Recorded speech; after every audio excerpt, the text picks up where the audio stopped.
नमस्कार दोस्तों। आज हम शुरू करने जा रहे हैं एक ऐसा कोर्स जो सभी कंप्यूटर साइंस स्टूडेंट के लिए ज़रूरी है। साथ ही साथ बहुत तरह के कॉम्पिटिटिव एग्जाम्स जैसे गेट, नेट या कैंपस प्लेसमेंट के लिहाज से भी ये सब्जेक्ट ज़रूरी है। तो चलिए शुरू करते हैं हमारा ये कोर्स जो ऑपरेटिंग सिस्टम्स के बारे में है। मैं आपका स्वागत करता हूँ ऑपरेटिंग सिस्टम के इस कोर्स में और नाइसन कोडिंग क्लासेस में। सबसे पहले हम देखते हैं कि ऑपरेटिंग सिस्टम क्या है और कैसे काम करता है। ऑपरेटिंग सिस्टम एक सिस्टम सॉफ्टवेयर है जो यूजर और कंप्यूटर हार्डवेयर के बीच में एक ब्रिज का काम करता है। यह कंप्यूटर के सभी हार्डवेयर और सॉफ्टवेयर संसाधनों का प्रबंधन करता है, यानी कि कंप्यूटर के रिसोर्सेज को मैनेज करता है। हम आसान भाषा में ऐसा कह सकते हैं कि अगर आप कंप्यूटर चालू करें तो सबसे पहले ऑपरेटिंग सिस्टम ही अपना काम शुरू करता है और कंप्यूटर के सभी हार्डवेयर को चेक करके उन्हें एक्टिव मोड में लेकर आता है। ऑपरेटिंग सिस्टम ये भी तय करता है कि कौन सा प्रोग्राम कब चलेगा और वो कितनी मेमोरी यूज करेगा, साथ ही साथ कौन से डिवाइसेस से क्या डेटा आएगा या जाएगा।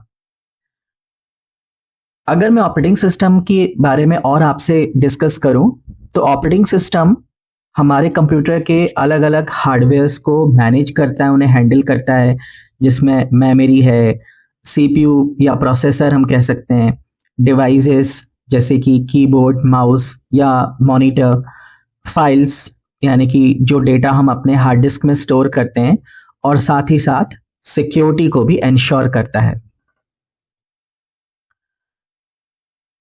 ऑपरेटिंग सिस्टम हमारे कंप्यूटर के रिसोर्सेज को एफिशिएंटली यूज करने में हमारी हेल्प करता है, यानी उन्हें प्रॉपर्ली शेड्यूल करेगा और उनकी वर्किंग प्लान को मैनेज करेगा। ऑपरेटिंग सिस्टम हमारे सभी काम को सिक्योरिटी प्रोवाइड करता है और उन्हें स्टेबिलिटी के साथ में मैनेज करता है। ये साथ ही साथ हमें मल्टीटास्किंग या यूजर इंटरेक्शन में भी काफी हेल्प करता है। अब हम देखते हैं कि ऑपरेटिंग सिस्टम्स के क्या क्या एग्जाम्पल हैं। तो मैं श्योर हूं कि आपको इनमें से काफ़ी सारे एग्जाम्पल्स पहले से ही पता होंगे। कुछ मुख्य एग्जाम्पल है विंडोज़ ऑपरेटिंग सिस्टम, मैक जो कि हम एप्पल के लैपटॉप में यूज़ करते हैं, मैक ऑपरेटिंग सिस्टम। हमारे पास कुछ बहुत ही एडवांस और एफिशिएंट ऑपरेटिंग सिस्टम है जो हम सर्वर्स में यूज़ करते हैं, जैसे कि यूनिक्स या फिर उसका बड़ा भाई, उसका छोटा भाई लिनक्स। सिमिलरली हमारे पास कुछ मोबाइल ऑपरेटिंग सिस्टम्स भी हैं जो आप जानते ही होंगे, आप इनसे फेमिलियर होंगे, एंड्रॉयड या फिर आईओएस। ऑपरेटिंग सिस्टम का अगर हम एक एग्जांपल समझने की कोशिश करें तो आसान भाषा में मैं आपको ऐसे समझाना चाहूँगा कि जैसे मान लीजिए ऑफिस में एक मैनेजर होता है और वो मैनेजर ऑफिस के अलग अलग कामों को कंट्रोल करता है, उन्हें मैनेज करता है, किससे क्या काम करना है और किससे कितना रिसोर्स मिलेगा, कौन सा काम कितने समय में खत्म होना चाहिए। बिल्कुल वैसे ही कंप्यूटर में ओएस एक मैनेजर की तरह काम करता है। या फिर हम ऐसे भी समझ सकते हैं कि जैसे किसी भी गाड़ी को चलाने के लिए एक ड्राइवर की जरूरत होती है, वैसे ही कंप्यूटर सिस्टम को चलाने के लिए हमें ऑपरेटिंग सिस्टम की जरूरत है।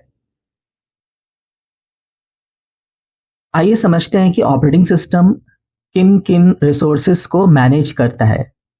इनमें सबसे पहला नाम आता है सीपीयू का, या फिर मैं कह सकता हूं कि प्रोसेसिंग, जो कि हमारे माइक्रो प्रोसेसर के द्वारा की जाती है, उससे मैनेज करना, उससे शेड्यूल करना और उससे एफिशिएंटली यूज करना। कुछ अन्य रिसोर्सेज में है मेन मेमोरी, कौन सा प्रोग्राम कितनी रैम का उपयोग करेगा और उसे किस तरह से हम अधिक से अधिक यूटिलाइज कर सकते हैं, ये ऑपरेटिंग सिस्टम ही मैनेज करता है।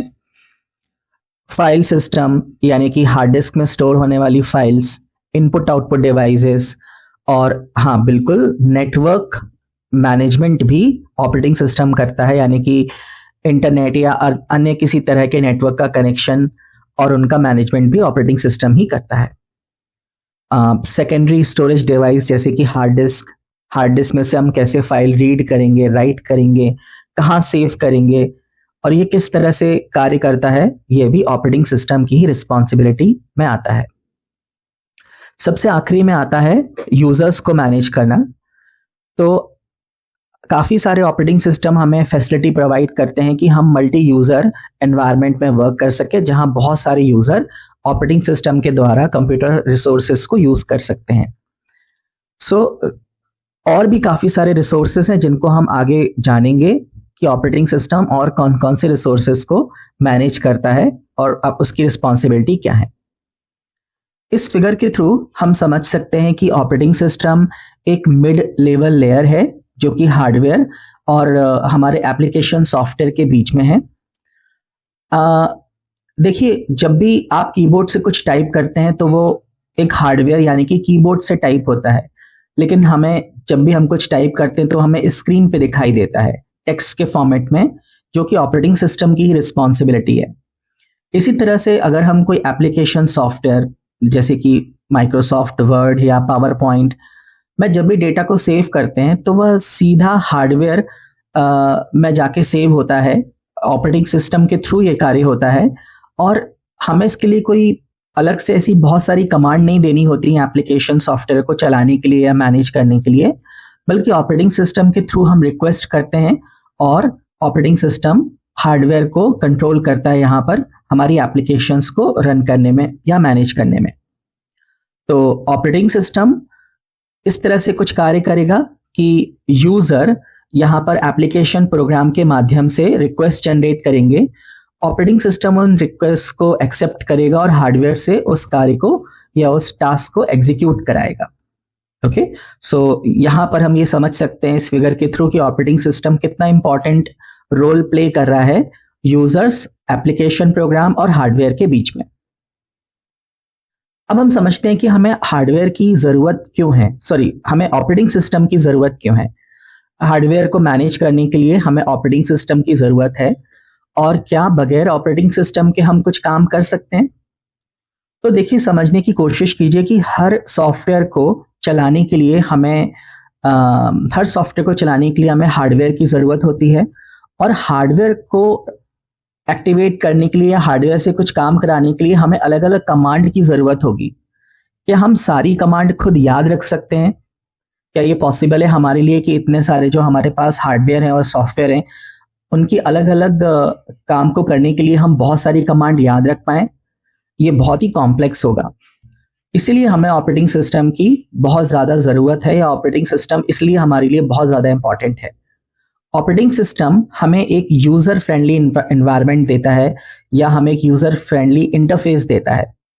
अब आज विंडोज़ में हम बहुत ही आसानी से कोई भी काम माउस की सहायता से GUI में कर सकते हैं और सिर्फ माउस से क्लिक करने पे ही हम किसी कमांड को या किसी सॉफ्टवेयर को रन कर सकते हैं।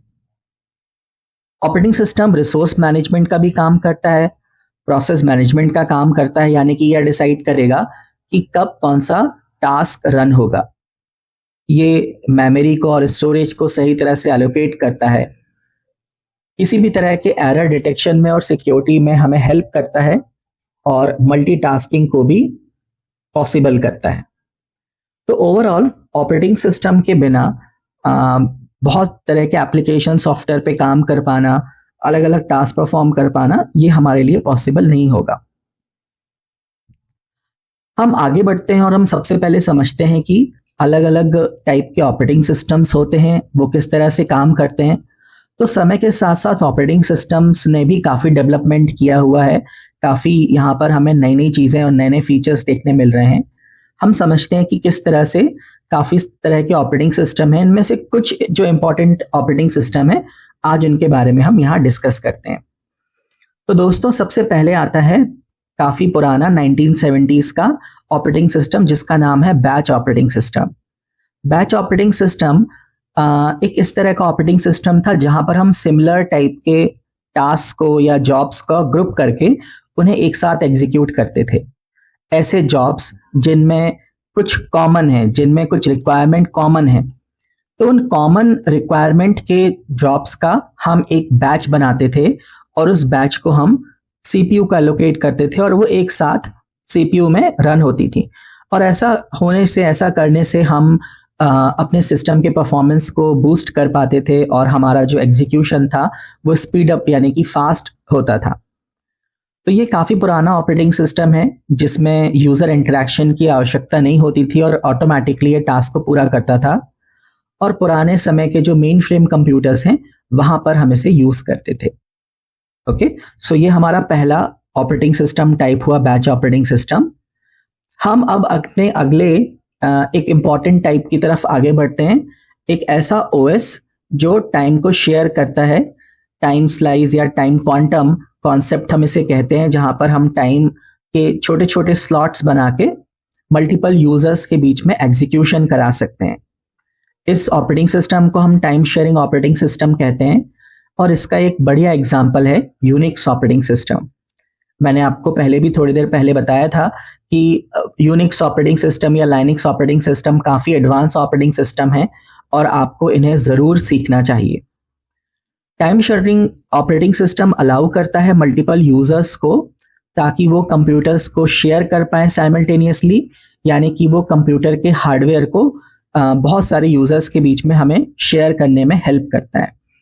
इस फिगर के थ्रू आप जान सकते हैं कि एक सीपीयू मल्टीपल यूजर्स के द्वारा शेयर किया जा रहा है। हर यूजर के पास एक लिमिटेड टाइम होगा और उतनी देर के लिए वो सीपीयू का उपयोग कर सकता है। उसके बाद अगले यूजर को हम ये चांस देते हैं कि वो सीपीयू का यूज कर पाए। ऑलराइट, सो हम बढ़ते हैं अपने अगले टाइप की तरफ। हमारा जो अगला टाइप है ऑपरेटिंग सिस्टम का, यह है बहुत ही advance distributed operating system. Distributed operating system एक ऐसा एनवायरनमेंट प्रोवाइड करता है जहां पर मल्टीपल सिस्टम्स एक साथ काम करते हैं। यह ना सिर्फ मल्टीपल कंप्यूटर्स को एक साथ एक नेटवर्क में जोड़ता है ताकि हम काफ़ी सारे काम को एक साथ कर सकें, बल्कि हमें काफ़ी तरह की फैसिलिटी भी प्रोवाइड करता है। काफ़ी तरह के सर्वर्स को हम यहाँ पर एक नेटवर्क पे लाके अनेकों कामों को, अनेकों टास्क को हम एक साथ एग्जीक्यूट कर सकते हैं। Let's move to the other operating system, which is real-time operating system. Real-time operating system एक ऐसा ऑपरेटिंग सिस्टम है जो किसी भी काम को क्विकली कंप्लीट कर सकता है, खास करके ऐसे काम जो बहुत ही क्रूशियल हैं, जैसे कि वेदर फोरकास्टिंग, किसी तरह के मेडिकल सिस्टम्स या रोबोटिक्स, जहां पर हमारे लिए किसी भी काम को क्विकली कंप्लीट करना ज़रूरी होता है। और इस तरह के टास्क के लिए ये ऑपरेटिंग सिस्टम स्पेशली डिज़ाइन किए जाते हैं। हार्ड रियल टाइम और सॉफ्ट रियल टाइम के लिए इन ऑपरेटिंग सिस्टम्स को हम यूज़ करते हैं। डेफिनेटली ये ऑपरेटिंग सिस्टम बाकी ऑपरेटिंग सिस्टम्स के कंपैरिजन में काफ़ी एक्सपेंसिव होते हैं और क्विकली अपने दिए गए टास्क को कंप्लीट करते हैं। हमारी जो आज की लास्ट कैटेगरी है जो हम कवर कर रहे हैं वो है मोबाइल ऑपरेटिंग सिस्टम। ये बहुत ही कॉमन ऑपरेटिंग सिस्टम है जिनके बारे में आप भी बहुत अच्छे से जानते होंगे, क्योंकि ये बहुत ही कॉमन ऑपरेटिंग सिस्टम है, जैसे कि एंड्रॉयड या iOS। हम इस तरह के ऑपरेटिंग सिस्टम को स्मार्ट फोन्स में या स्मार्ट वॉच में या टैबलेट में यूज़ करते आ रहे हैं और ये बहुत ही एफिशिएंटली हमारे मोबाइल के रिसोर्सेज को मैनेज करते हैं, जैसे कि रैम, जैसे कि मल्टीटास्किंग। और भी तरह के हमारे कुछ ऑपरेटिंग सिस्टम हैं, जैसे कि नेटवर्क ऑपरेटिंग सिस्टम, लेकिन हम आज यहाँ पर कुछ इंपॉर्टेंट ऑपरेटिंग सिस्टम्स को ही डिस्कस कर रहे हैं। तो हम आगे बढ़ते हैं और हम देखते हैं कि हमने इस आज के वीडियो लेक्चर में क्या क्या स्टडी किया। तो आज हमने जाना कि ऑपरेटिंग सिस्टम क्या है, ऑपरेटिंग सिस्टम हमारे लिए क्यों बहुत ज़्यादा ज़रूरी है। ये एक ऐसा सब्जेक्ट है जो हर कंप्यूटर साइंस इंजीनियर को या हर उस स्टूडेंट को लर्न करना ज़रूरी है जो कंप्यूटर साइंस में अपना करियर बनाना चाहता है। हमने सीखा कि ऑपरेटिंग सिस्टम्स के क्या क्या एग्जाम्पल हैं, टाइप हैं। आगे इसी सीरीज में हम और सीखेंगे कि कंप्यूटर की ऑपरेटिंग सिस्टम्स में प्रोग्राम क्या होता है, प्रोसेस क्या होता है, या फिर हम सीखेंगे कि ये मल्टी प्रोग्रामिंग, मल्टीटास्किंग तरह के ऑपरेटिंग सिस्टम क्या होते हैं और ये कैसे काम करते हैं। आप हमें प्लीज कमेंट आउट करके बताइए कि आपका फेवरेट ऑपरेटिंग सिस्टम कौन सा है और क्यों है। और आगे हमसे जुड़े रहने के लिए हमारे इस चैनल को सब्सक्राइब करिए। बहुत बहुत धन्यवाद। हम आपसे अगले वीडियो में जल्दी ही मिलेंगे। Thank you so much.